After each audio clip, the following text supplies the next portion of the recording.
Adapun susunan acara kita pada hari ini adalah pembukaan, sambutan, presentasi, sesi tanya jawab, dan penutup.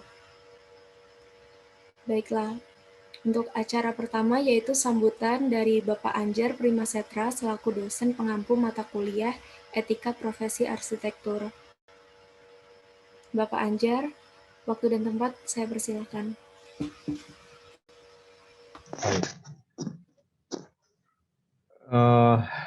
Ya, Assalamualaikum warahmatullahi wabarakatuh. Waalaikumsalam Ya, warahmatullahi terima wabarakatuh. kasih kepada rekan-rekan mahasiswa yang sudah menyempatkan diri untuk mempersiapkan acara hari ini dan juga berkenan hadir pada acara webinar kerja praktek arsitektur ITSB. Nah, ini sebetulnya adalah seminar yang ketiga buat kita ya, karena kita sudah melaksanakan seminar kerja praktek ini yang ketiga kalinya dan menjadi suatu hal yang suatu tradisi ya mungkin ya, suatu tradisi buat kita ya, prodi arsitektur ITSB. Walaupun sekarang sedang pandemi, tapi ini tidak menjadikan buat kita suatu kesulitan untuk terus mengadakan acara-acara yang menurut saya ini bermanfaat juga ya, bermanfaat khususnya buat adik-adik kelas juga yang nanti akan melaksanakan kerja praktek begitu ya. Jadi mudah-mudahan nanti bisa menjadi gambaran ya buat para adik kelas ya. Mudah-mudahan nanti yang menyusul acara ini nanti lebih banyak lagi lah ya. Jadi biar ada gambaran nanti buat kedepannya kerja praktek itu seperti apa.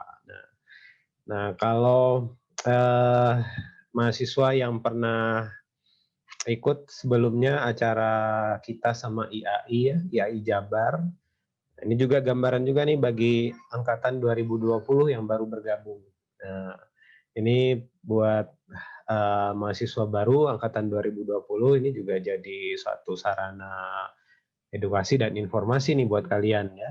Jadi kalau yang mahasiswa kakak kelas kalian yang kemarin ikut acara IAI Jabar itu kan sudah dijelaskan ya. Jadi bahwa profesi arsitek itu setelah kalian lulus dari program studi arsitektur itu kalian harus mengambil kuliah profesi lagi gitu kan, agar nantinya bisa menjadi arsitek yang diakui dan berlisensi. Nah, kalau kerja praktek ini kalau menurut saya itu adalah suatu jembatan lah ya, suatu jembatan. Nantinya kalau kalian sudah lulus, kalian mau mengambil sekolah profesi lagi, kalian sudah punya gambaran nanti profesi arsitek itu ke depannya seperti apa sih. Nah, ini fungsinya dari kerja praktek itu seperti itu. Walaupun waktunya sangat singkat ya, karena apa? Karena ya kita mengejar masa studi gitu ya. Nah, di sini ada kakak kelas kalian juga yang barusan lulus ya, ada angkatan 2016 ya, ada Mas Halim, ada Nizar, ada Jihan. Kalau nggak salah lihat ya. Nah, itu juga sebelumnya melakukan kerja praktek dalam waktu yang cukup singkat, tapi akhirnya mereka lulus tepat waktu gitu kan. Nah, ini juga menjadi salah satu yang harus kita akali, mengapa kerja praktek itu dilakukan ketika liburan semester dan waktunya itu hanya 2-3 bulan. Nah, karena kalau sudah lewat itu bisa berbahaya di masa studi, nanti lulusnya bisa terlambat gitu sih. Jadi itulah kenapa kerja praktek itu dilaksanakan dalam waktu yang singkat dan bisa dibilang mepet gitu ya. Walaupun singkat dan mepet, tapi saya rasa nanti kakak-kakak kelas yang mau cerita di webinar ini, pasti mereka bersemangat nih. Nanti pasti ceritanya pasti akan membuat sebuah inspirasi buat yang lain ya. Walaupun waktunya singkat, tapi pasti berkesan sekali. Kalau menurut saya sih kira-kira begitu. Karena yang 2 angkatan sebelumnya juga seperti itu ya. Walaupun singkat, padat, cuma 2-3 bulan, tapi mereka punya punya pelajaran dan pengalaman yang bisa diambil dan bisa dibagi untuk yang lain lah. Nah, kira-kira seperti itu. Jadi buat rekan-rekan mahasiswa yang lain, ya sekali lagi saya ucapkan terima kasih sudah hadir dan selamat menyaksikan. Ya, selamat menyaksikan. Kalau biasanya kalau kalian ikut kuliah online atau webinar online yang mengisi acara atau yang memberikan pelajaran itu biasanya yang udah senior ya, udah dosen gitu. Nah, ini kakak kelas kalian sendiri yang akan memberikan pelajaran atau pengalamannya ya, berbagi pengalaman lah kalau saya bisa kasih tahu seperti itu. Mungkin itu saja dari saya. Saya kembalikan ke Feren ya. Assalamualaikum warahmatullahi wabarakatuh. Waalaikumsalam warahmatullahi wabarakatuh. Terima kasih banyak Bapak Anjar. Baiklah, acara selanjutnya kita memasuki sambutan dari perwakilan dari dosen arsitektur, yaitu Bapak Muhammad Arif Irfan.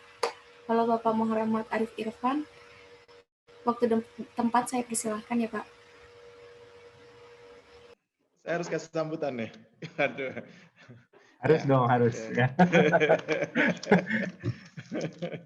Oke, Assalamualaikum warahmatullahi wabarakatuh.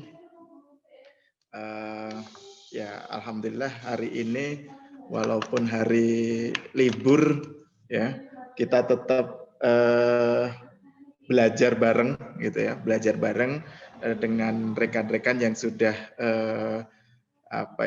sudah bertapa di kerja praktek ya, kuliah kerja praktek itu sudah bertapa. Jadi harapannya nanti rekan-rekan yang lain bisa belajar dari mereka ya. Terus yang berikutnya, kerja praktek ini penting sekali karena di arsitektur itu tidak hanya knowledge saja yang diajarkan, tidak hanya ilmu pengetahuan saja, tapi soft skill itu juga penting ya. Bahkan karena sangat pentingnya, semua core perkuliahan kita itu didominasi oleh studio dan workshop ya. Di studio dan workshop itu harapannya rekan-rekan mahasiswa semua bisa melatih soft skill-nya di sana. Dan tadi udah sedikit disinggung oleh Pak Anjar, memang kuliah profesi atau keprofesian arsitek itu penting ya, dan jalan panjang ya, jalan panjang. Mungkin juga kalau sekarang yang sudah sangat jelas roadmap-nya adalah dokter ya. Dokter kan harus kuliah berapa tahun, terus habis itu ada koas, ada PTT dan lain-lain itu habis itu baru bisa diakui sebagai dokter. Nah, sama juga sebagai seorang arsitek. Dan kenapa arsitek jalannya juga sepanjang itu?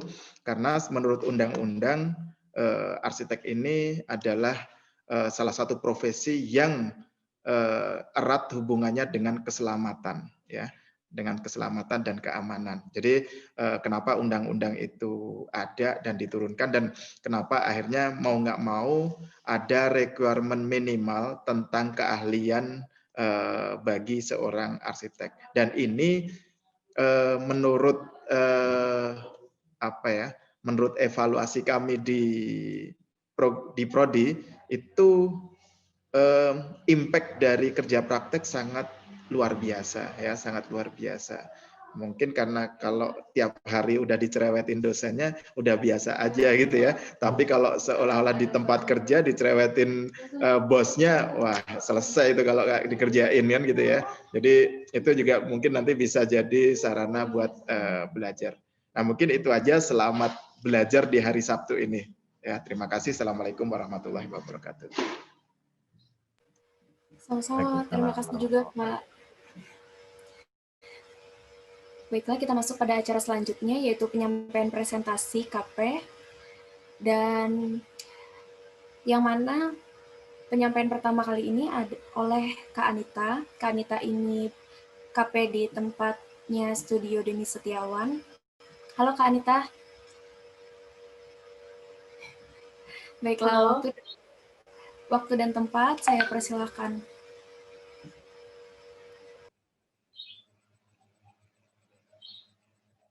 Apakah share-nya udah terlihat? Sudah.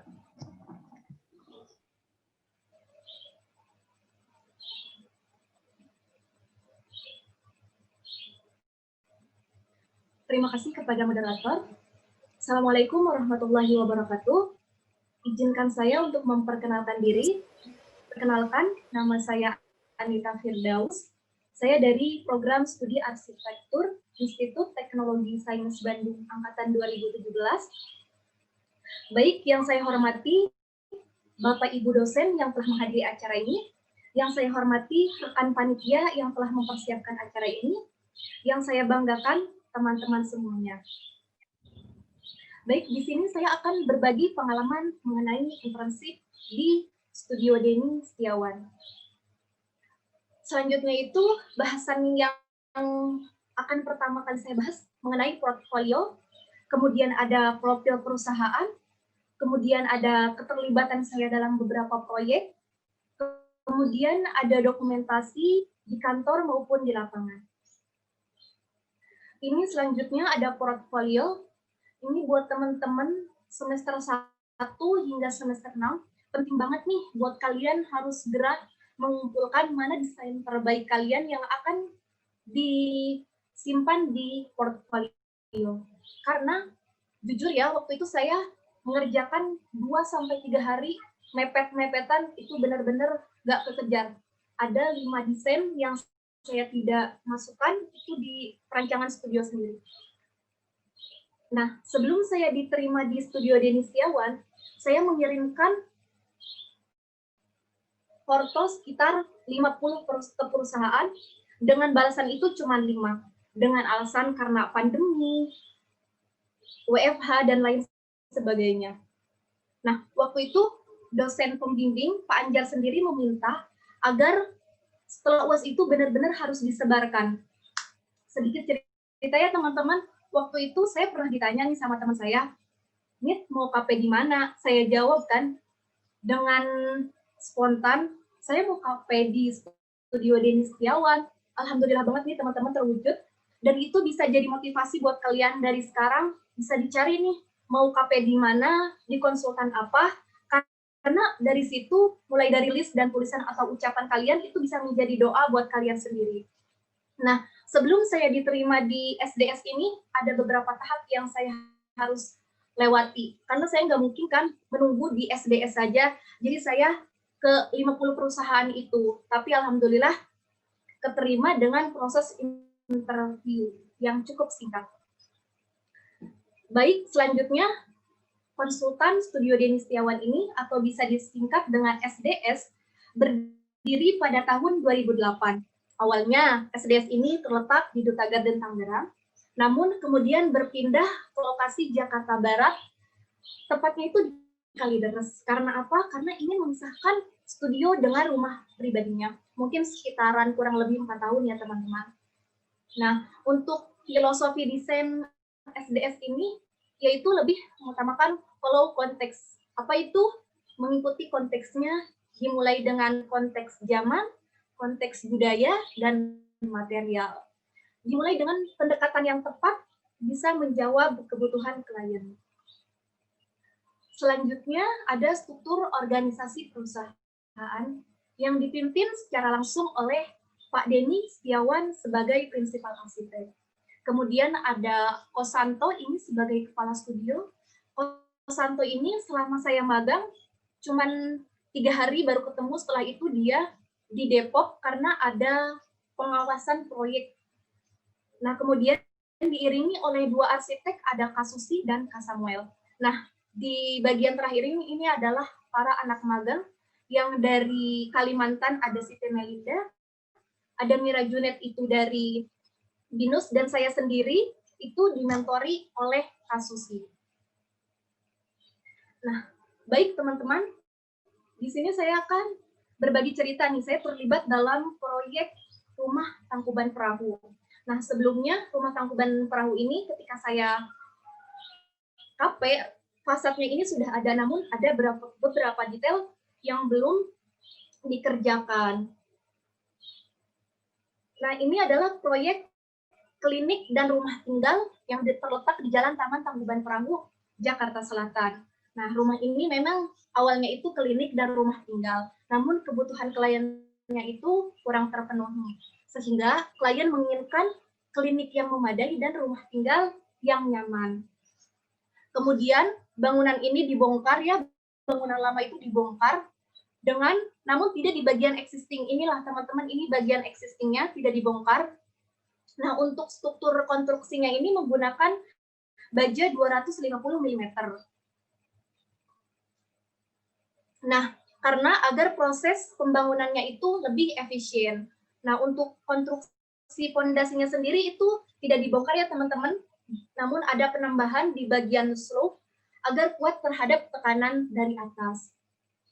Nah, selanjutnya untuk konsep masa bangunan ini apa sih? Konsepnya itu yaitu pilotif, seolah-olah itu bangunan mengambang. Bangunan mengambang itu di bagian lantai untuk aktivitas penghuni di lantai 2. Nah, memberikan cangkang. Cangkang ini seperti teman-teman lihat, ini adalah cangkang yang terbuat dari perforatif plat agar bisa melindungi penghuni dari ancaman luar, baik itu matahari, hujan, maupun hewan. Dengan dibuat kotak, ini yang begitu simpel ya, namun menarik. Nah, atapnya ini juga terbuat dari atap tegola.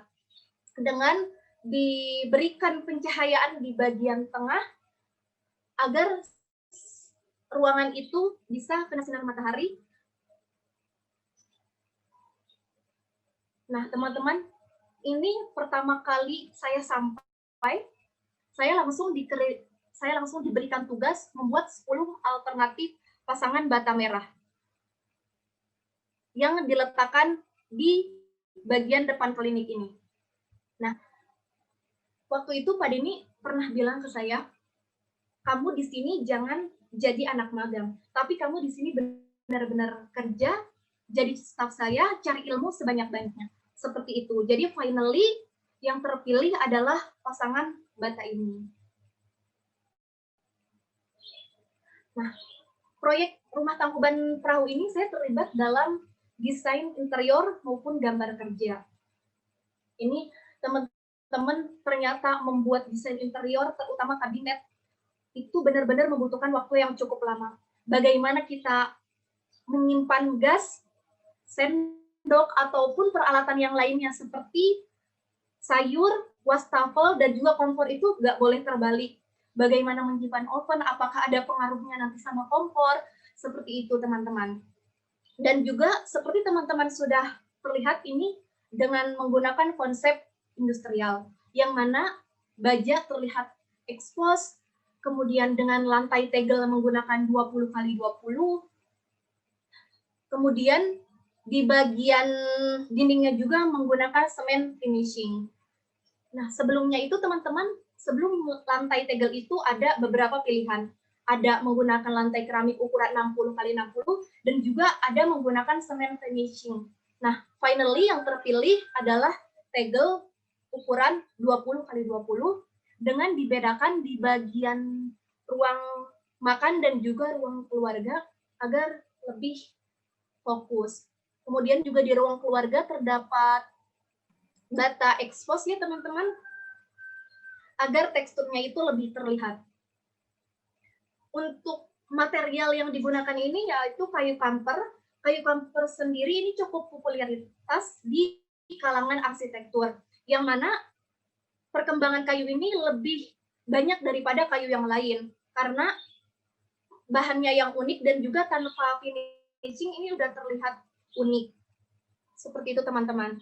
Nah, seperti teman-teman lihat, ini adalah tangganya yang cukup ekstrim dengan menggunakan railing besi krom, kemudian juga konstruksinya itu menggunakan IWF.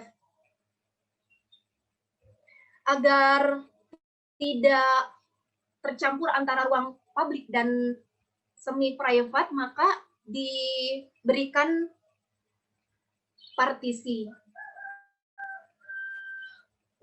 Selanjutnya ada kamar tidur anak. Sebelumnya teman-teman ini bukaannya menghadap ke existing, ada beberapa jarak antara existing dengan bangunan baru. Namun setelah melewati proses IMB, perubahan meeting dan lain sebagainya, ternyata ini berubah. Existingnya itu ternyata nempel dengan bangunan baru. Otomatis bukaannya ini ditutup dengan dinding semen finishing. Jadi berubahlah bukaan menjadi lebih kecil dan diletakkan di bagian belakang. Seperti itu ya teman-teman, kalau ada perubahan satu aja, karena 60 cm itu udah berubah semuanya. Dari mulai tampak, potongan, dan lain sebagainya. Jadi kalau misalkan ada revisi nih di studio kayak, revisi lagi atau apa, itu gak apa-apa buat melatih mental kalian nanti di kantor itu bagai harus lebih ekstra dan semua itu ada pertanggungjawabannya teman-teman. Baik, ini ada kamar mandi anak menggunakan granit tile ukuran 60 x 60. Ini granit tile yang dauf ya, karena licin di bagian kamar mandi. Dengan dindingnya itu menggunakan 30 x 60. Tetap di bagian atasnya menggunakan semen finishing dengan penggunaan lighting itu puff. Lightingnya itu warna putih karena klien menginginkan lighting warna putih dengan penggunaan material gypsum board.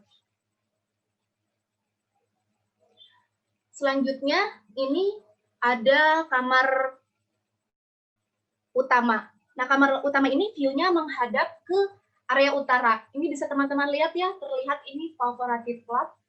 Railingnya terbuat dari sini. Kemudian ini menuju area ke walk-in closet dan kamar mandi utama. Ini buat teman-teman penting banget kalian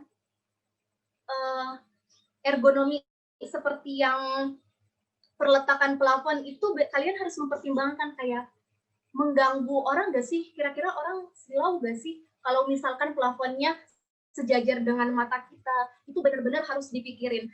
Karena dampaknya juga tadi ke pengguna sendiri, termasuk ergonomi. Seperti itu teman-teman. Kemudian ini ada detail ada kamar mandi utama, seperti yang saya sudah jelaskan tadi, karena di bagian besinya agar tidak negatif, di bagian baja, maka dibuatlah laci-laci untuk perletakan alat kamar mandi. Dengan juga lighting warna putih di bagian wastafel agar pencahayaannya lebih dapat di bagian cermin. Ini waktu itu saya mendapatkan revisi banyak ya interior, dan saya juga mendapatkan belajar banyak mengenai interior sendiri yang belum sebelumnya ini saya kuasai. Nah, selanjutnya ini ada detail kamar mandi. Ini saya benar-benar menghindari yang namanya detail kamar mandi, detail apapun itu, apalagi di perancangan. Tapi mau tidak suka, suka tidak suka, di kerja itu, di dunia kerja kalian apapun itu harus dikerjakan. Saya membutuhkan lama nih untuk mengerjakan detail kamar mandi ini. Kalian harus kayak memikirkan mulai start lantainya itu dari mana, kemudian apakah sejajar shower dengan, harusnya sih sejajar shower dengan lantai keramik agar mempermudah maintenance-nya. Seperti itu teman-teman. Nah, untuk wastafelnya sendiri, klien menginginkan wastafel yang expose, jadi menggunakan beton expose.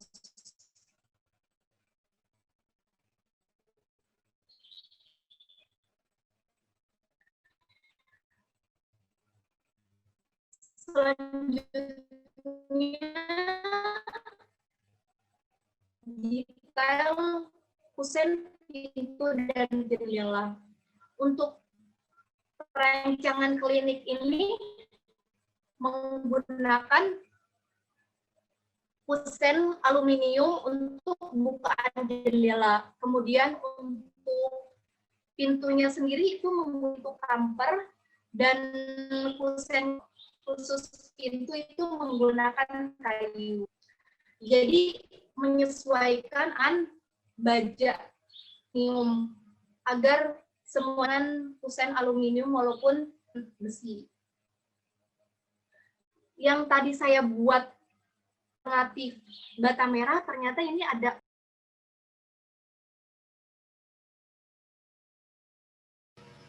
Baik, sepertinya terputus. Akan saya, halo Kak Anita.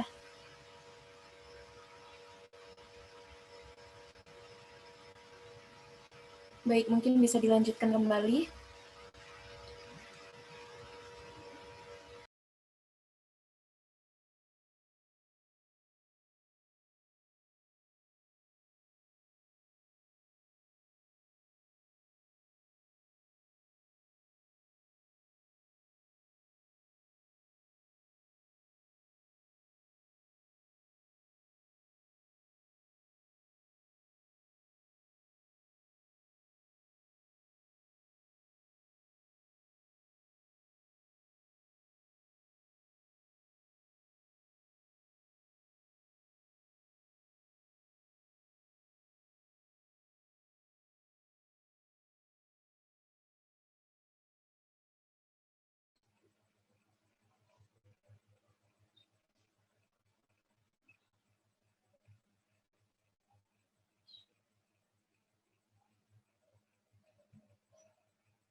Nah, untuk merah sendiri, ini ada besi. Nah, kemudian saya mengerjakan paket lengkap A6 yang terdiri dari pola lantai, pola plafon, plumbing, dan juga perletakan AC. Ini saya mendapatkan cukup banyak revisi karena semuanya itu harus mempertimbangkan dan pertanggungjawaban. Kayak melihat bagaimana si tukang itu agar mudah membaca si pola lantai tersebut. Dimulai dari startnya, mulai dari mana, kemudian plumbing, apakah belokan pipanya itu mengganggu, kalau misalkan ada maintenance yang mengganggu atau tidak, itu benar-benar harus dipertimbangkan. Yang awalnya di studio misalkan kita ngerjain nih gambar kerja, udah mau mepet, ya udahlah yang penting dikerjain, yang penting ada nih. Tapi kalau misalkan di dunia kerja ini kalian benar-benar harus dipertimbangkan dan masuk akal kayak gitu, dan tidak mengakibatkan orang lain dan dampaknya seperti apa. Selanjutnya ini adalah proyek renovasi Greenwich BSD. Nah, ini merupakan renovasi di bagian interior yang terletak di perumahan BSD. Nah, untuk beberapa perumahan sendiri ini sudah ada dari kesepakatan bersama development bahwa boleh renovasi namun tidak merubah fasad. Nah, tujuannya si owner ini menginginkan konsep clean dan nyaman, serta dapur yang meluas, furniture yang fungsional, dan memaksimalkan pencahayaan dan penghawaan alami. Nah, kemudian nih teman-teman bisa dilihat ini adalah denah existing yang terdapat 2 mobil, namun diganti menjadi 1 mobil, juga tangga putarnya dihilangkan karena agar permasalahan kamar mandi maupun dapur itu bisa terselesaikan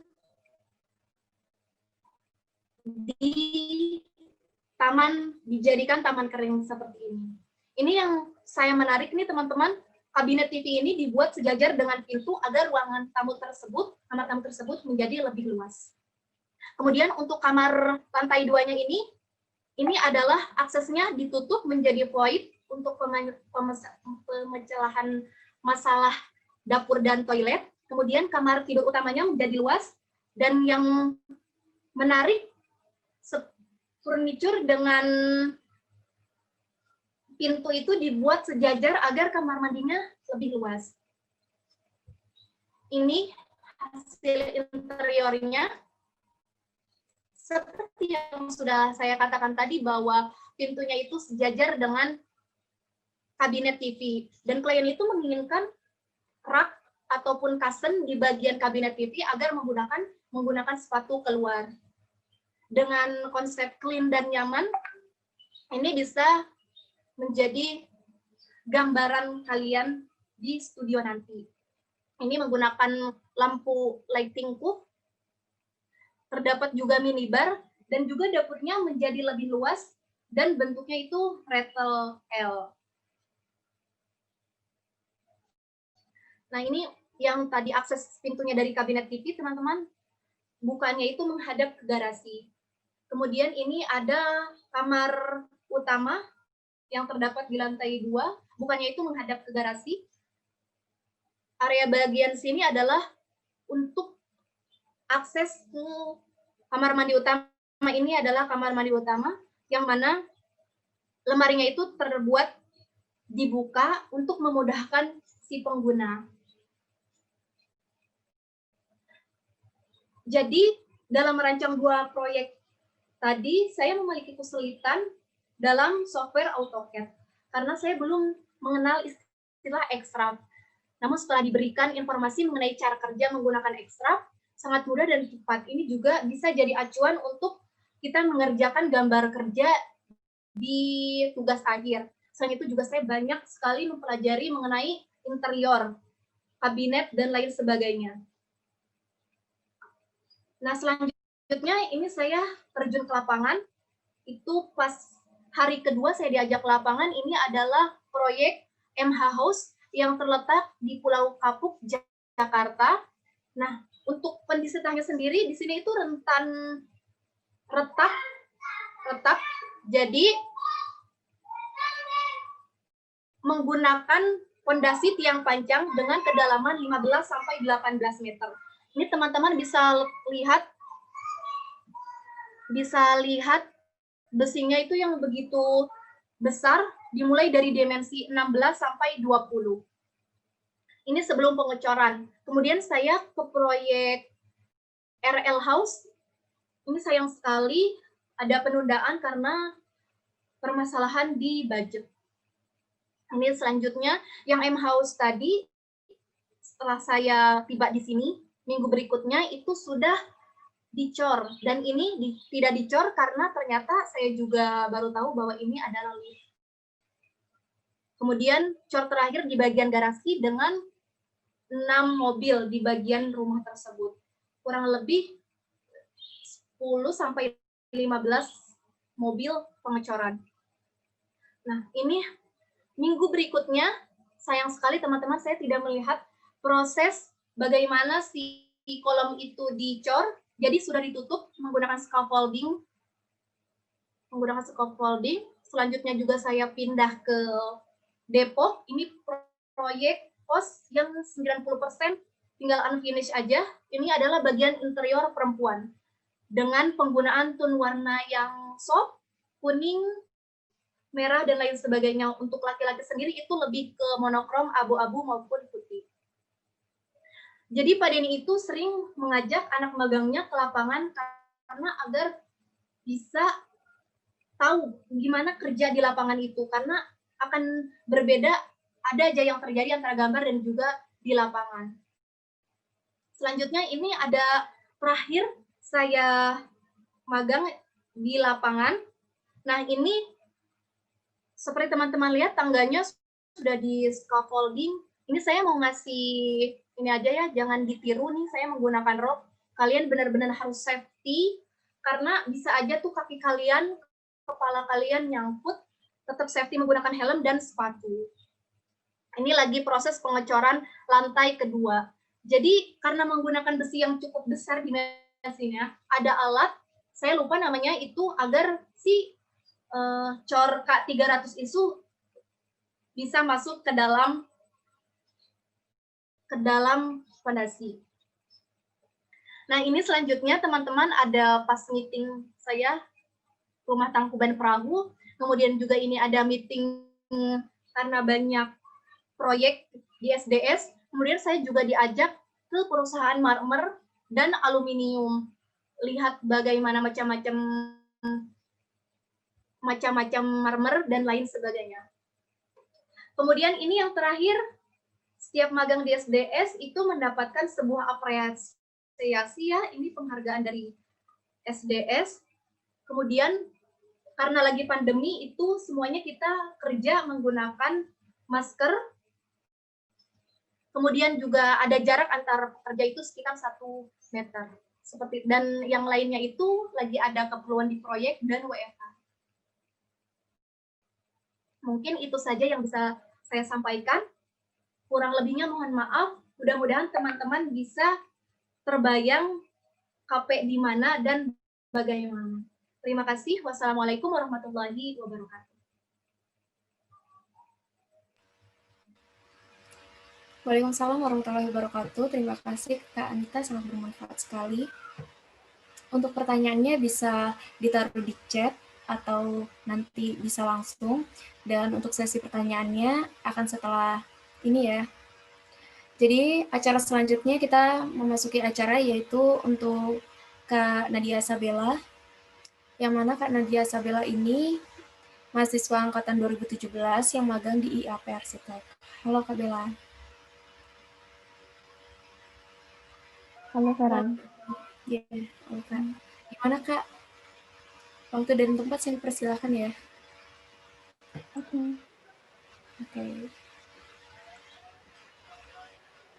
Gimana, udah keluar untuk PPT-nya yang saya share screen? Udah Kak. Oke.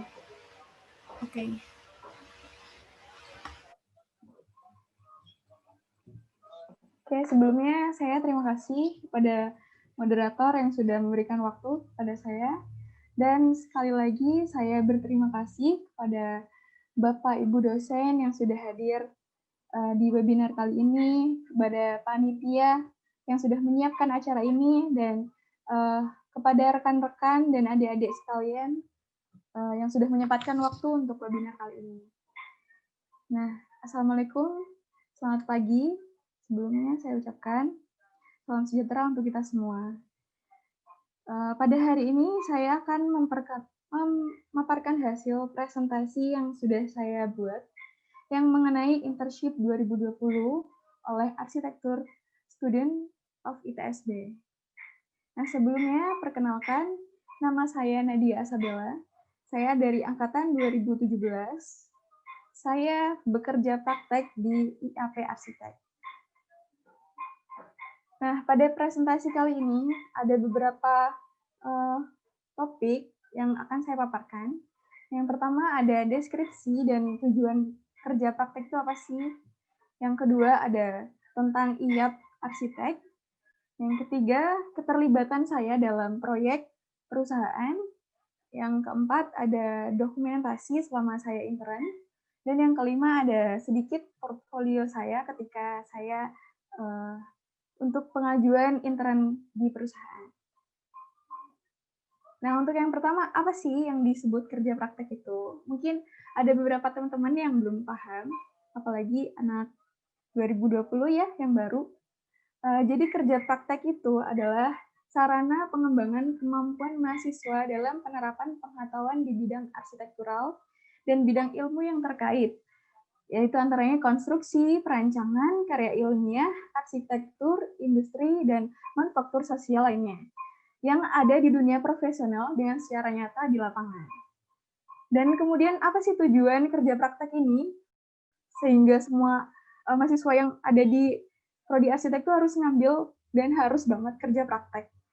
Yaitu buat memperluas wawasan dan pengalaman bagi mahasiswa terkait teknologi, konstruksi, perancangan sistem pembangunan, dan perhitungannya juga. Dan mampu mempelajari kepekaan menyelesaikan masalah di dunia profesional terkait dengan arsitektur maupun bidang ilmu lainnya. Jadi selama perkuliahan 7 semester itu, kan kita dikasih materi ilmu sama dosen-dosen ITSB. Nah, di kerja praktek ini nih, kita mempraktekannya. Apa saja yang kita ketahui, apa saja bekal yang dikasih sama dosen-dosen kita, kemudian skill apa yang kita punya, kita praktekkan di perusahaan yang menerima kita intern ini. Jadi gitu. Nah, ini tentang perusahaan yang saya intern, yaitu IAP Arsitek. Nah, saya sendiri mengartikan perusahaan ini itu adalah lingkup pekerjaan yang hangat. Karena di dalam sini tuh saya diterima benar-benar, diajarin, dan mereka tuh tidak menganggap saya tuh sebagai anak magang. Jadi bagian dari mereka. Seperti itu. Nah, IAP Arsitek sendiri ini adalah perusahaan yang bergerak di bidang desain arsitektur, interior, dan konstruksi yang berdiri sejak tahun 2005. Ya, yang pendirinya itu adalah Bapak Muhammad Arif Irfan. Sudah tidak asing lagi kan ya, kalian sudah pada kenal.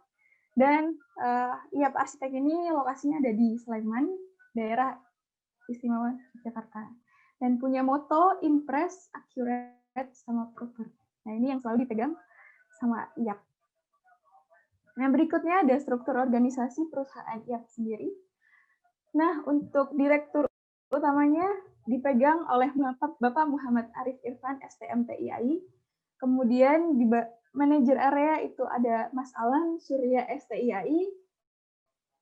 Dan ada divisi, ada 3 divisi yang ada di bawah kontrol manajer area ini. Yang pertama itu divisi konstruksi yang diketuai oleh Muftah Indranto ST, yang dianggotai oleh Rianto, Fauzi, dan Suprianto sebagai divisi lapangan proyek.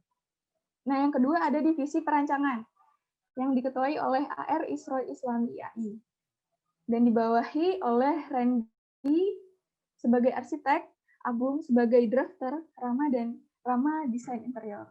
Dan ini ada outsider, itu adalah orang yang tidak bekerja di kantor, cuman bekerja di IAP. Ada Bapak Agus, ada Bapak Ilham, dan Bapak Nova sebagai pemegang arsitek, konstruksi, dan MF-nya. Seperti itu. Untuk mentor saya sendiri, saya dipegang langsung sama Mas AR Isroy Islam ini. Oke, nah selanjutnya saya akan berbagi cerita tentang proyek apa saja sih yang saya diberikan kepada saya saat saya intern di IAP ini. Nah, ini yang pertama adalah gedung parkir RS Anissa yang lokasinya di Tangerang, Banten. Nah, rumah sakit ini merupakan proyek kawasan yang dirancang secara bertahap dengan beberapa bangunan di dalamnya. Salah satunya adalah gedung parkir ini. Nah, hari pertama saya intern di sini, saya langsung dikasih nih. Ini udah ada desainnya, sebelumnya seperti ini, cuman belum sesuai. Terus strukturnya sudah ada, dan lain sebagainya. Jadi saya harus mendesain fasad dan menentukan posisi rem dan make sure itu tuh udah sesuai dengan standar gedung parkir yang ada. Nah, jadinya hasil akhirnya seperti ini, menggunakan fasad seperti ini. Nah, tapi sebelum jadi desain yang tersebut, ada banyak sekali proses dalam desain tersebut. Nah, saya berulang kali revisi, padahal hanya sebuah fasad. Dan saya mengerjakan ini selama berminggu-minggu. Dan ini adalah salah satu tahapan awal saya desain fasadnya ya. Jangan diketawain, emang ini adalah proses belajar. Jadinya dengan polosnya saya hanya menciptakan ini karena tornya itu waktu itu disampaikan oleh mentor saya adalah kamu bikin fasad yang sesuai standar keamanan. Di pikiran saya hanya ada railing untuk agar si kendaraannya tidak berlebih gitu kan ya. Jadi saya buat railing dengan kombinasi yang seperti ini. Habis itu saya asistensikan dan dibilang kamu harus ini lagi, ini terlalu monoton dan lain sebagainya. Dan akhirnya saya ulang lagi, saya desain lagi, dan ini adalah desain yang kedua. Sebenarnya revisinya banyak ya, cuman saya ambil 2 hasil ini aja. Nah, ini untuk revisi yang selanjutnya, jadi saya tambah dengan variasi warna dan pola garisnya saja. Tapi masih ketika saya asistensikan, ini masih terlalu polos. Dan direktur IAP juga kan ini ya memegang seperti diserahkan desain dan beliau akan mengomentari apakah itu disetujui apa belum sebelum dikirim ke kliennya. Nah, dari direktur IAP ini menginginkan kalau desain fasad parkiran tuh jangan terlalu terlihat itu seperti parkiran. Jadi desainnya yang organis dan tidak membosankan. Jadilah seperti tadi desain akhir.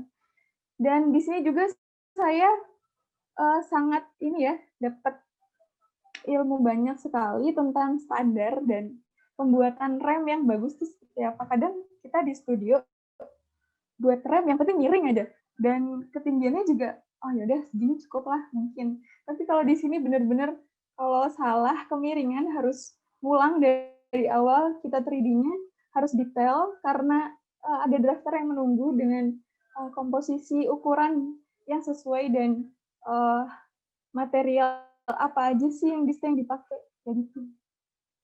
Jadi benar-benar harus dipertanggungjawabkan. Tapi ini desain saya juga masih salah untuk remnya. Jadi ada revisi lagi setelah ini. Jadi banyak banget proses revisinya. Jadi saya sampai, ini kapan selesainya? Kok nggak selesai. Tapi akhirnya jadi dan seperti gambar pertama tadi. Nah ini untuk mungkin sideline dari gedung parkirnya sendiri. Saya di sini hanya merapihkan saja dan penyesuaian dengan perubahan yang saya buat tadi. Dan saya serahkan ke drafter untuk di-input. Nah, di sini saya juga membuat tampak dari bangunan parkirnya.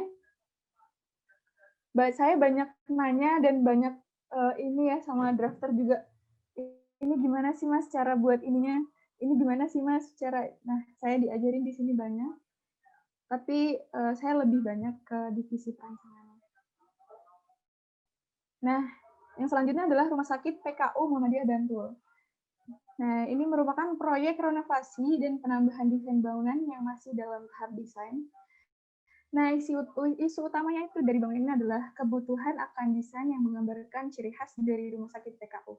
Nah, untuk informasi, Rumah Sakit PKU ini adalah rumah sakit besar dengan banyak cabang di setiap daerahnya. Namun, dia tidak punya citra sebagai Rumah Sakit PKU. Atau mungkin bisa disebut brand image seperti itu. Jadi ia mencoba untuk membuat brand image dari PKU Bantul ini. Nah di sini proyek saya adalah merender. Nah ini untuk render suasana interior. Nah ini untuk eksterior. Tadi ini interiornya seperti ini. Nah ini yang perspektif lainnya. Nah, ini ada sedikit video yang iseng-iseng saya buat setelah merender tadi supaya lebih terlihat.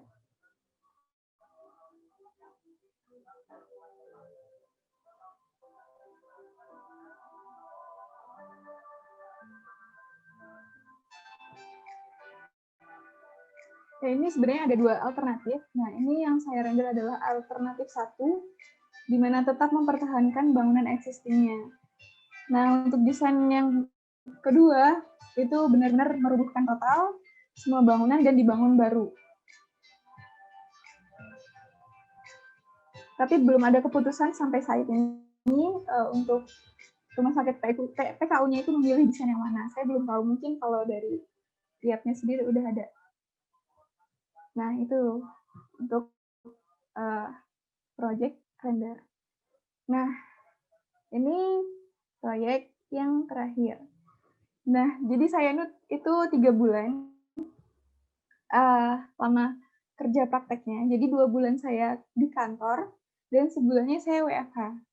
Nah, untuk sebulan WFH ini saya mengerjakan rumah Bapak Ulil ini. Jadi dari proses saya mengerjakan ini dari awal proses ya, dari tornya pemiliknya ingin seperti apa dan sampai survei ke sana untuk mempresentasikan hasil desain. Nah, ini untuk desainnya saya merancang fasad dan ini adalah desain existing-nya. Jadi rumah Bapak Ulil ini merupakan proyek renovasi dengan existing bangunan 2 lantai dengan fungsi rumah tinggal dan tempat kosan di lantai 2-nya. Letak lahannya itu berada di hook atau sudut jalan. Dan pemilik ingin merenovasi rumah dikarenakan beberapa aktivitas yang sudah tidak bisa ditampung dengan baik oleh bangunan lama dan memiliki beberapa masalah privasi. Nah, di sini saya baru menyadari kalau rumah tinggal itu sangatlah susah-susah gampang untuk merancangnya. Karena banyak sekali aktivitas yang harus ditampung, apalagi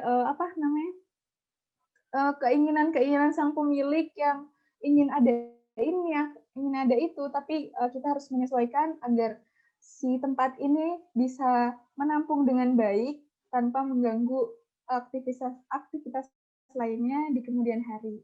Jadi menurut saya cukup menantang ya kalau desain rumah ini karena kita berhadapan dengan owner-nya langsung yang memakai bangunan ini dengan langsung, jadi harus sangat detail. Nah, di sini saya merancang denah lantai 1 dan 2-nya juga. Namun seperti ini, ada beberapa zoningnya.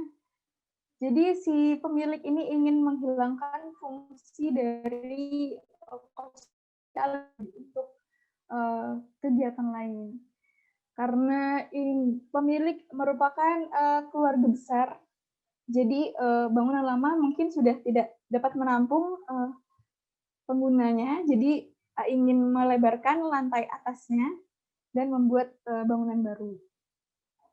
Nah, ini perspektif dari fasadnya yang saya buat. Ini konsepnya adalah concrete house dengan beberapa tambahan elemen seperti bata expose dan roster. Jadi sehingga tidak terjadi monoton untuk materialnya. Dan untuk bentuknya saya buat arch seperti ini karena untuk menyeimbangkan bentuk bangunan yang sangat kotak-kotak gitu tadi, jadi lebih fleksibel seperti itu. Nah, ini untuk perspektif lainnya. Ini untuk atapnya, saya buat lubang juga di tengahnya, sehingga sirkulasi matahari bisa masuk ke dalam rumah. Dan ini rumahnya cukup besar ya luasannya, sehingga jika kita mengandalkan cahaya matahari dari sekeliling bangunan, rasanya kurang. Jadi saya buat seperti ada skylight, dan di bawah skylight ini ada void, jadi semua bagian rumah itu terpapar cahaya matahari alami. Nah, selain fasad, saya di sini juga mendesain dapurnya, karena ini adalah tahapan pertama dari pembangunan rumah Bapak tadi. Jadi saya diminta untuk mendesain dapurnya. Nah, ini untuk alternatif pertama. Di sini saya ingin menciptakan kesan dapur yang warm dan hangat gitu. Jadi pemilik juga ingin kalau dapurnya ini bukan hanya sekedar dapur, cuman dia ingin juga sebagai tempat ngobrol ataupun mungkin tempat bekerja. Jadi saya buat senyaman mungkin. Nah, ini untuk existing-nya dapur sebelum didesain seperti ini. Nah, ini untuk perspektif lainnya. Nah, di sini seperti yang dibilang Nita tadi ya, untuk merancang sebuah kabinet itu sangat susah.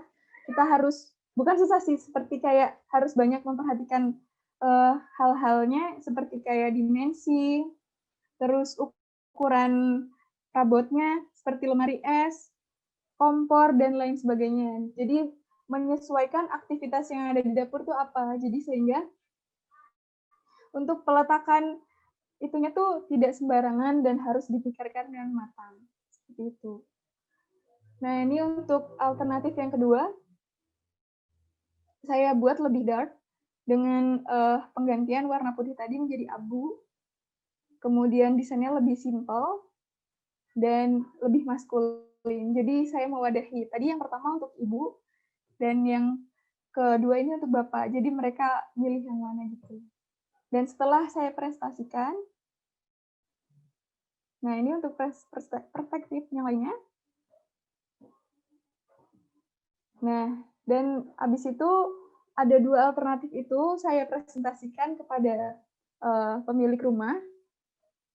Dan hasilnya mereka ingin desain yang terang, namun ada unsur hitamnya. Kemudian ada beberapa aktivitas yang disesuaikan, perubahan aktivitas karena pemilik ingin aktivitas ini tuh tertampung dengan baik. Semisal mereka adalah keluarga besar dengan porsi masakan yang gede juga, dan mereka tidak punya tempat cuci peralatan masak yang besar. Dan permasalahannya adalah setiap mereka mencuci piring, airnya itu selalu mengenang di area dapur. Nah, solusinya saya buat seperti ini. Jadi untuk lantai di area cuci ini saya buat ada kerikil-kerikil dan ada tapakan beton untuk pijakan sang milik nanti jika menggunakan itu. Nah, jadi sehingga nanti kalau ada cipratan air yang ada di sekitar lantai ini, dia tidak akan menggenang, tapi akan diserap oleh kerikil-kerikil tersebut. Nah, hasil desain akhirnya seperti ini. Nah, di sini saya juga mendesain garasi. Ini ya.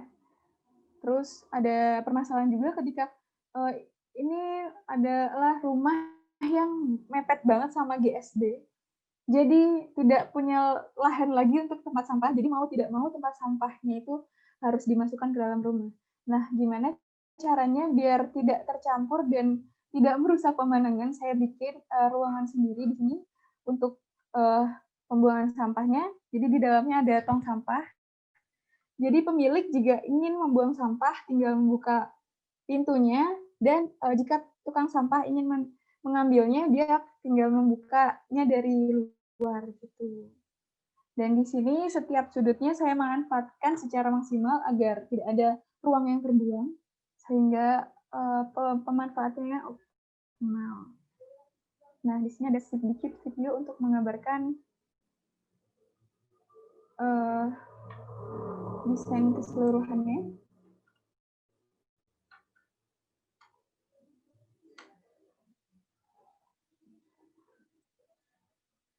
Nah, ini untuk area garasinya. Ini adalah tahap 1 pembangunannya, yaitu garasi dan area dapur. Nah, ini saya buat untuk tempat duduk-duduk. Ini ada kabinet 1, kabinet 2.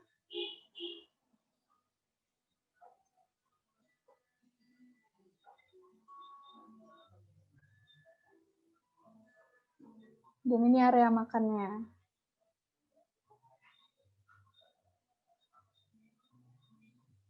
Nah, itu dia. Nah, itu proyek terakhir saya. Tapi bukan berarti proyek yang kita tampilin adalah semua kerjaan kita yang ada di kerja praktek. Masih banyak lagi kerjaan kita yang sifatnya itu bukan keseluruhan, tapi seperti penambahan. Misalnya sudah ada desain baru dan kurang apanya, kurang detail lantainya, nanti kita kerjain. Nanti kurang pagar, kita yang bikin. Terus suruh detailin furniture untuk interiornya, kadang kita juga ini. Jadi tidak melulu desain dari awal sampai akhir, tapi seperti kerjaan yang kecil-kecil tadi juga banyak. Nanti kita dapat handle untuk membantu perusahaan. Nah, yang sekarang itu adalah dokumentasi saya selama ada di IAP. Nah, ini untuk tampak depan kantor IAP-nya. Ini ada berada di perumahan, jadi suasananya enak banget. Tidak panas, nggak terlalu panas soalnya. Nah, ini untuk area belakangnya, sangat homey, jadi di kantor tuh berasa di rumah sendiri. Ini untuk tempat kerjanya, dan ini untuk tempat rapat. Nah, ini untuk suasana di dalam kantornya sendiri. Jadi di IAP itu ada rutinitas yang menurut saya baik banget dan mungkin akan saya contoh nanti ketika saya membuka firma arsitek tersendiri. Jadi setiap Senin itu ada kegiatan ngaji bareng, semua staf dan anggotanya diwajibkan untuk mengaji, dan setelah itu dilanjutkan rapat mingguan. Jadi semua proyek selama seminggu dilaporkan di situ, kemudian direview bagaimana, dan jika ada masalah dibicarakan dan dicari solusinya terbaik. Nah, ini suasananya seperti ini. Sangat hangat dan penuh dengan saya sendiri juga nyaman banget sih di kantor. Nah, ini untuk lagi penandatanganan gambar. Jadi ini adalah gambar dari rumah sakit Anissa tadi. Kan ada beberapa bangunan ya. Jadi gambarnya sebanyak ini, hampir lebih kurang itu ada 1000 gambar atau lebih lah pokoknya. Dan di sini saya bantuin plotting sampai beberapa hari, cuman plotting aja, belum desainnya, apalagi desainnya memakan berapa bulan sendiri. Dan apalagi menandatangani file sebanyak ini, ya Allah, itu sepertinya saya ke kantor melihat mas-mas arsitek dan bapak direktur tuh hanya tanda tangan saja ya selama beberapa jam. Nah, ini untuk suasana rapat, dan ini ada salah satu staff yang ulang tahun. Kita juga mungkin di sana ada seperti budaya yang ulang tahun dirayakan oleh kantor. Jadi ya seru banget di sini. Nah, ini untuk kunjungan keluar saya.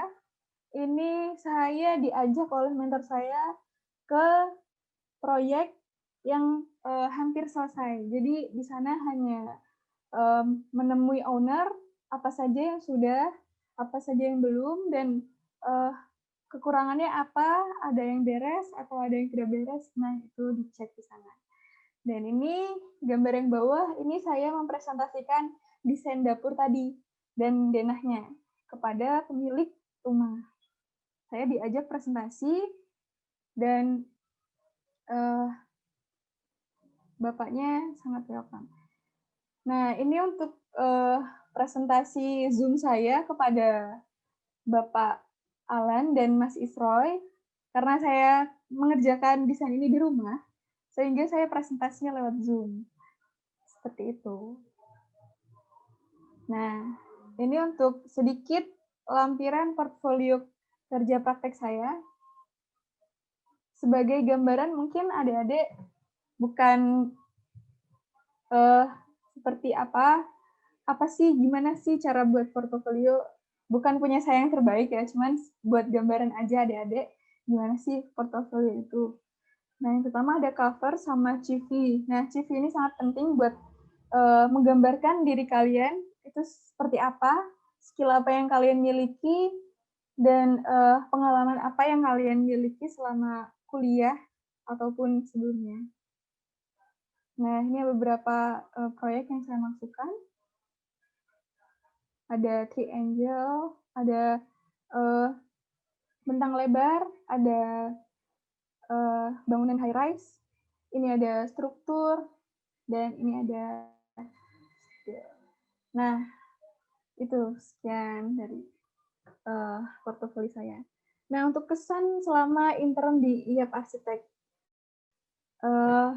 banyak sekali pelajaran yang bisa saya ambil saat saya intern di IAP.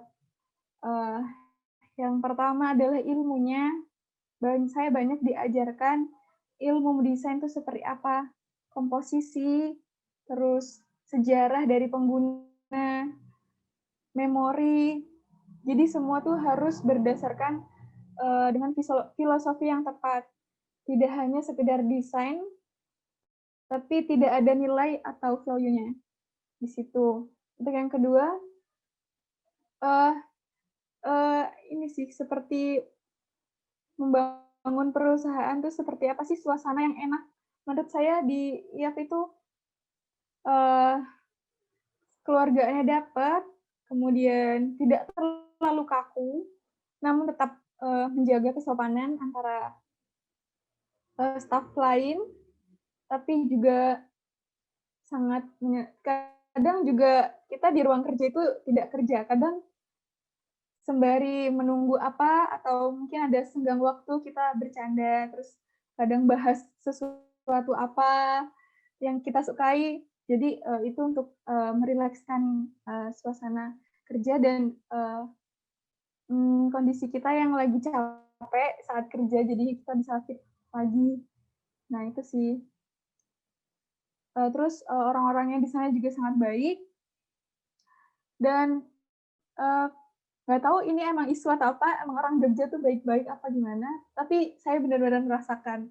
Kadang saya di jalan aja, orang nggak kenal, nyapa saya dan ditanyain, Mbak dari mana? Seperti itu. Sampai Gojek langganan saya pun, semuanya kenal sama saya karena ditanyain, Mbak dari mana? Asalnya di mana? Kerjanya di mana? Dan setiap hari tuh kita ngobrol. Dan semuanya tuh seperti itu. Nggak di kantor, nggak di rumah, alhamdulillah di kosan, nggak di jalan, saya menemukan lingkungan yang baik, alhamdulillah. Seperti itu. Nah, sekali lagi terima kasih untuk IAP yang sudah memberikan ilmu dan pengalamannya untuk saya. Dan sekian, saya akhiri presentasi saya. Atas perhatiannya saya ucapkan terima kasih. Apabila ada kesalahan kata atau ucap, saya mohon maaf. Saya pamit undur diri. Assalamualaikum warahmatullahi wabarakatuh. Waalaikumsalam warahmatullahi wabarakatuh. Moderator. Ya, itu tadi adalah penyampaian seminar presentasi KP. Terima kasih Kak Bella dan Kak Anita. Oke, berikut ini kita akan masuk ke acara tanya jawab, dan di sini sudah ada yang bertanya dari Bapak Firman. Pertanyaannya untuk Kak Anita dan Kak Bella.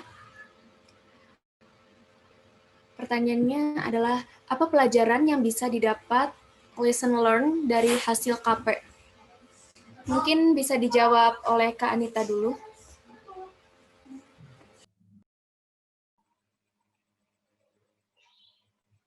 Baik, terima kasih kepada Pak Firman atas pertanyaannya. Saya mendapatkan hasil KP itu dimulai dari yang pertama itu mengenai desain interior. Karena software yang digunakan di SDS itu menggunakan SketchUp. Nah, tahun ini saya benar-benar baru belajar SketchUp. Bagaimana cara membuat kabinet serumit dan sedetail itu di interior. Seperti lighting, rendering, itu saya render belum menguasai yang namanya V-Ray. Tapi mentor saya mengajarkan dengan begitu sabar bagaimana cara render yang baik. Makanya saya sering bergadang sampai jam 10 untuk menunggu render saja. Nah, yang kedua itu mengenai gambar kerja. Dari sini kita tahu mana yang benar dan mana yang salah, terutama dalam misalkan plumbing, kemudian juga ada pola lantai. Setelah itu, bagaimana cara kerja di lapangan. Seperti itu.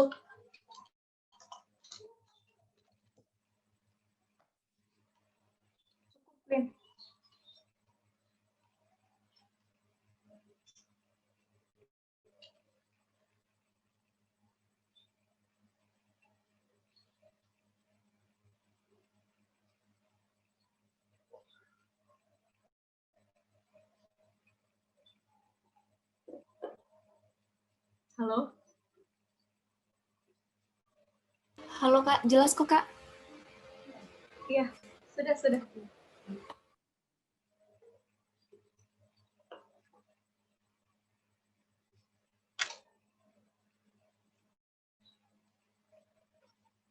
Boleh langsung dijawab sama Kak Bella. Oke Kak Bella, makasih atas jawabannya Kak Anita. Sekarang untuk waktunya Kak Bella. Halo Kak Bella. Halo. Oke, Kak. Untuk pelajaran yang dapat diambil sendiri tuh banyak sekali ya. Mungkin soal perancangan yang pertama. Saya banyak diajari soal komposisi tadi seperti yang saya bilang. Komposisi bangunan itu harus diperhatikan sekali. Bahkan saya tadi untuk pengerjaan fasad saya berulang kali revisi karena hanya komposisi bangunan yang tidak sesuai. Kemudian seperti material, lah kita tuh mendesain tuh materialnya apa, kamu tuh harus jelas. Kebutuhannya itu ukurannya berapa, jadi kita tuh harus tahu profil-profil material yang ada. Jadi kamu bisa menentukan desain kamu itu bagus untuk menggunakan material apa. Dan banyak sekali detail-detail teknis seperti jumlah colokan, lampu, dan sebagainya itu yang harus diperhatikan juga. Kemudian gambar kerja, sama seperti Nita tadi, untuk gambar kerja yang kita buat itu harus bisa dipertanggungjawabkan sekali lagi. Jadi saya buatnya hati-hati, benar-benar hati-hati, dan itu juga tidak memakan waktu yang sebentar, karena kita masih proses belajar, bukan drafter yang ahli. Jadi saya masih menelaah mana ini yang benar, atau ini benarkah atau salahkah. Jadi proses asisten itu sangat penting, sehingga desain kita tuh benar dan layak untuk dibangun, seperti itu. Dan lainnya tuh apa ya, itu sih lebih banyak lagi sih sebenarnya, cuman itu aja Len.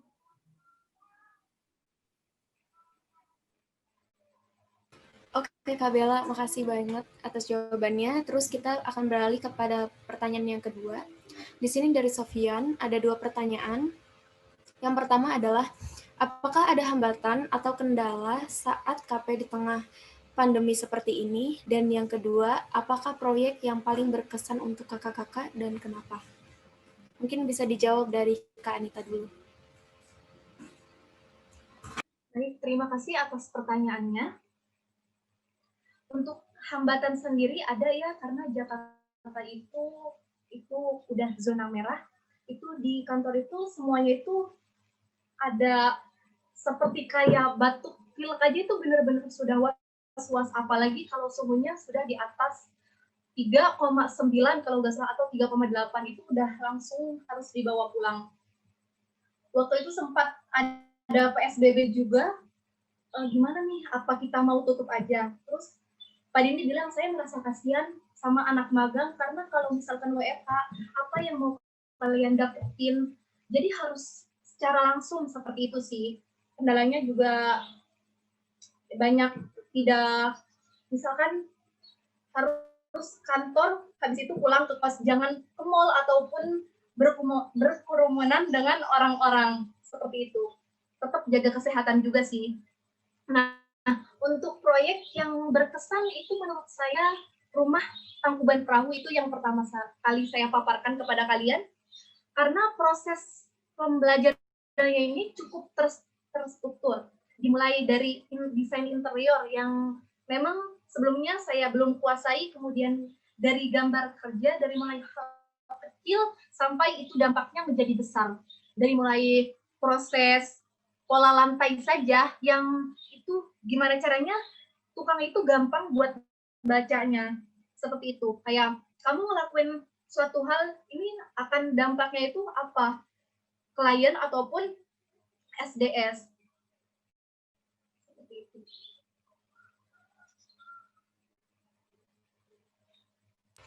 Oke, baik Kak. Mungkin Kak Bella bisa menjawab pertanyaan tadi.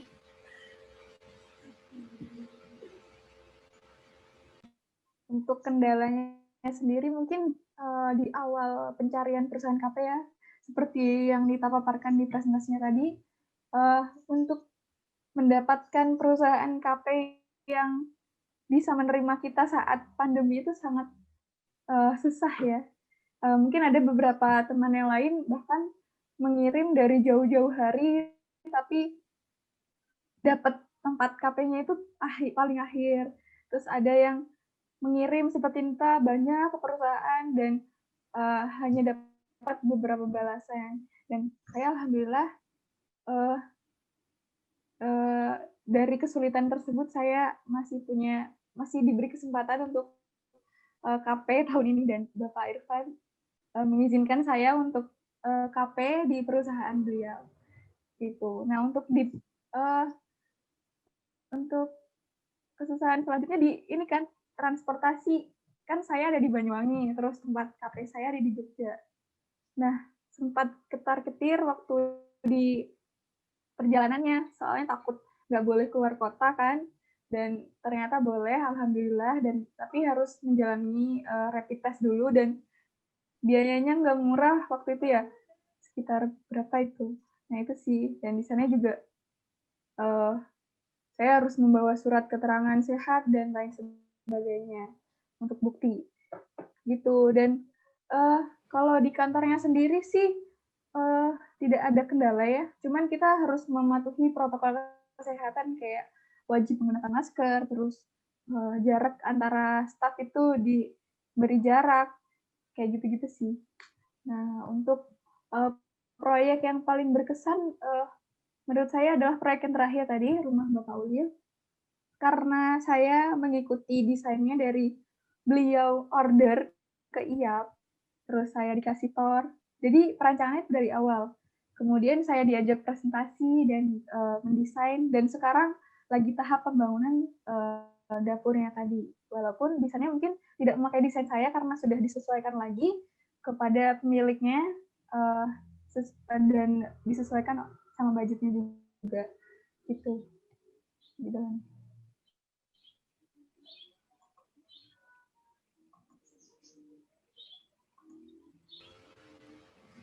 Mungkin bisa. Oke Kak Bella, makasih atas jawabannya. Dan ini ada pertanyaan lagi. Saya mau bertanya kepada Anita dan Bella, apa saran buat adik-adik kelas yang akan KP di tahun depan, skill apa yang paling perlu disiapkan?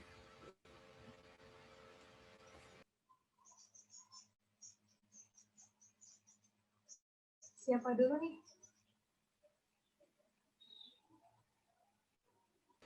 Kanita dulu. Baik, terima kasih atas pertanyaannya.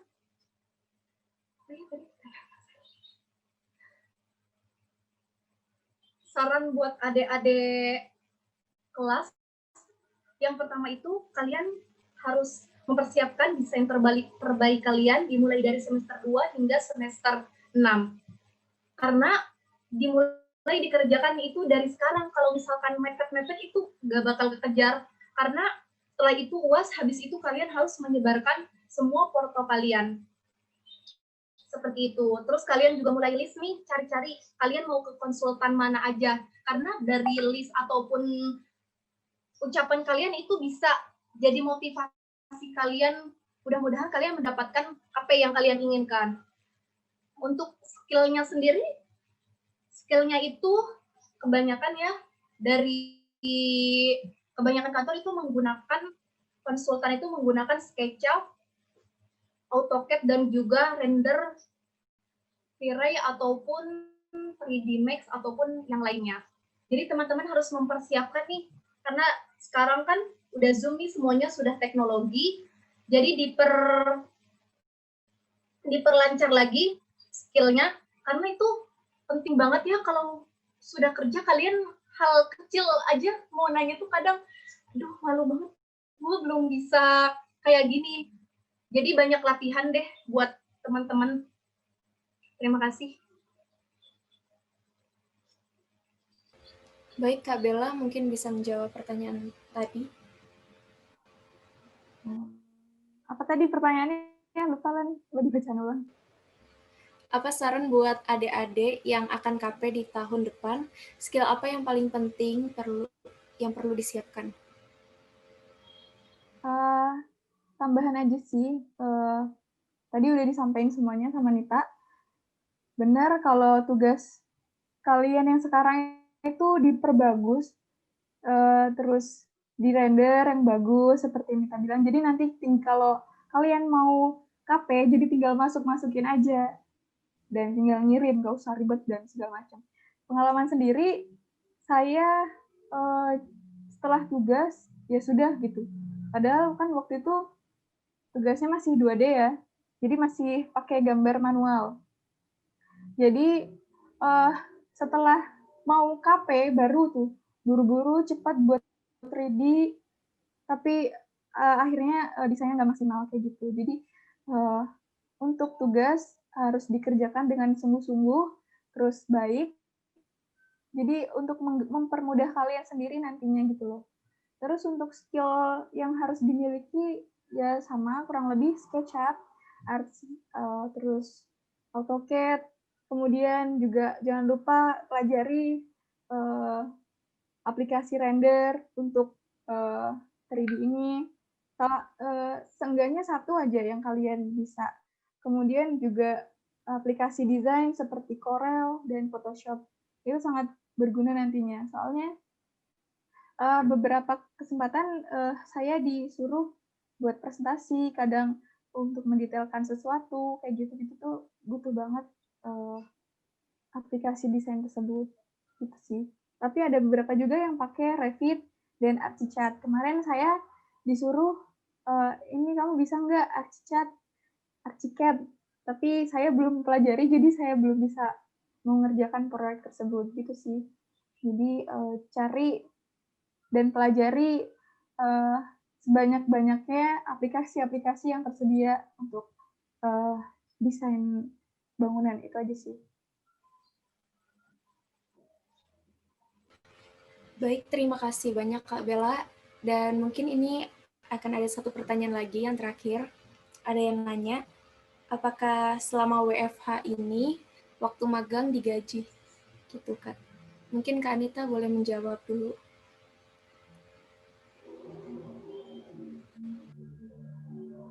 Baik, terima kasih atas pertanyaannya. Digaji apa enggaknya? Alhamdulillah ya saya dapat semacam uang transportasi itu untuk membantu kayak kos. Alhamdulillah untuk sebulan ya nggak cukup sih. Setidaknya di saat lagi pandemi kayak gini itu boro-boro orang mau KP atau itu tuh susah banget. Alhamdulillah kalian udah masuk dan keterimanya juga. Jadi saya harap jangan dulu kayak fee-nya berapa, ini saya dapat berapa, jangan. Tapi carilah pengalaman dulu, kalian enjoy, insya Allah uang itu bisa mendampingi kalian. Kayak gitu sih. Mungkin boleh Terima langsung kasih. Kak Bella, sama-sama. Untuk gaji mungkin kalau KP itu benar sih kata Nita, belum pantas untuk menanyakan gaji karena kita tuh bukan bekerja, kita tuh belajar di situ. Dan mungkin bahasanya bukan gaji ya, seperti uang terima kasih atau uang apresiasi saja, karena sudah meluangkan waktu untuk sedikit membantu, seperti itu sih. Dan iya, kayak gitu. Oke, mungkin satu lagi ya kayak pertanyaannya. Katanya gini, gimana perspektif kakak-kakak terhadap dunia profesi dan perkuliahan? Adakah siasat kalian selama kembali ke bangku perkuliahan untuk menghadapi dunia kerja? Terima kasih. Kalau Kak Anita, mungkin Kak Anita bisa jawab.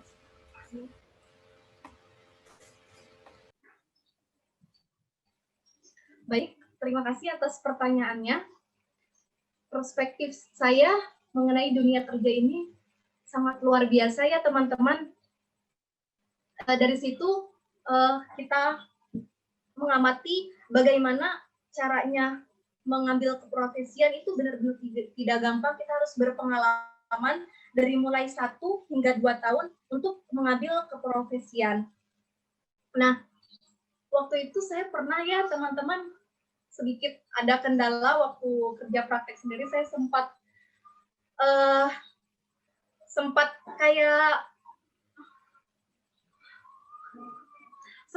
ingin kok kerja seperti ini kayak berat gitu, entah waktu itu down atau kenapa kayak gitu.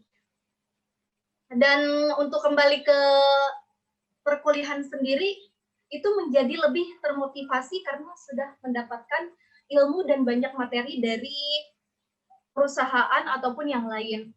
Kayak bagaimana sih nanti diaplikasikan kepada perancangan yang akan kita mulai di perkuliahan saat ini. Terima kasih. Sama-sama. Untuk Kak Bella mungkin bisa menjawab sekarang. Kalau menurutku dunia kerja itu iya sih seperti yang dibilang Nita itu berat. Dan dibandingkan dengan kuliah kita yang sebelumnya itu tidak ada apa-apanya. Jadi saat kita mengeluh saat kuliah itu aduh jauh banget deh. Jadinya saya ngerasa aduh nyesel nih kayak kerjaan kayak gitu aja ngeluh dan kadang juga tidak selesai. Padahal di dunia kerja sendiri ini sangat pressure-nya sangat tinggi. Tuntutannya itu benar-benar kamu harus selesai hari ini, harus selesai dan itu juga tingkat ketelitiannya harus benar-benar teliti dan semua harus dapat dipertanggungjawabkan gitu sih. Lebih ke tanggung jawab yang kita pikul aja. Terus untuk menghadapi setelah KP ini, kuliah setelah KP, jadi lebih ini ya, kayak dapat tugas tuh ya udah gitu jangan ngeluh. Kita kerjain seperti kita jadi sistem yang dikerjain itu kita bawa ke kuliahnya. Jadi ayo kita kerja jangan ngeluh, kita revisi oke, kerjakan lagi, lebih ke kayak gitu sih. Jadi nggak lebih termotivasi dan semangatnya itu lebih ada gitu setelah KP ini gitu karena banyak pembelajaran dan motivasi dari mungkin dari rekan-rekan staf yang lainnya, banyak wejangan yang disampaikan, terus saran juga nanti kadang diarahkan kamu nanti habis kuliah ambil profesi ini, jangan kedulu kerja atau ngapain nanti males kayak gitu-gitu. Jadi biar kamu serius jadi ini gitu-gitu. Jadi diarahkan, saling bertukar pikiran lah. Kadang juga seperti itu. Jadi enak gitu. Oke, baik Kak Bella, makasih atas jawabannya tadi. Dan di sini ada banyak yang dari luar ITSB ternyata benar-benar tidak disangka banget ya. Mungkin kita akan memasuki acara sesi foto bersama. Boleh untuk para hadirin boleh dinyalakan videonya. Boleh di-on-kan? Oke.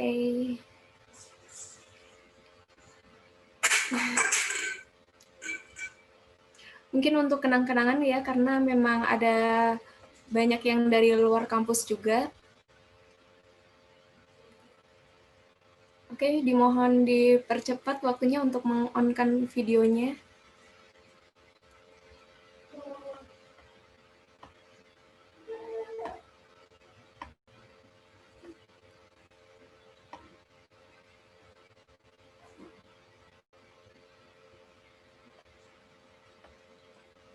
Baik, mungkin ada yang masih beberapa.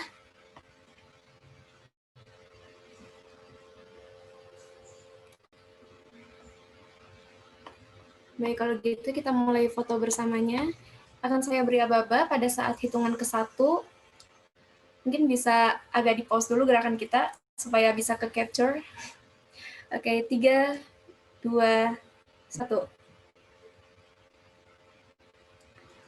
Sebentar dulu.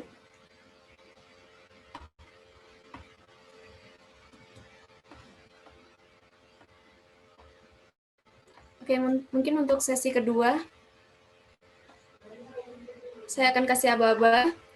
3, 2, 1. Baik, terima kasih atas waktunya.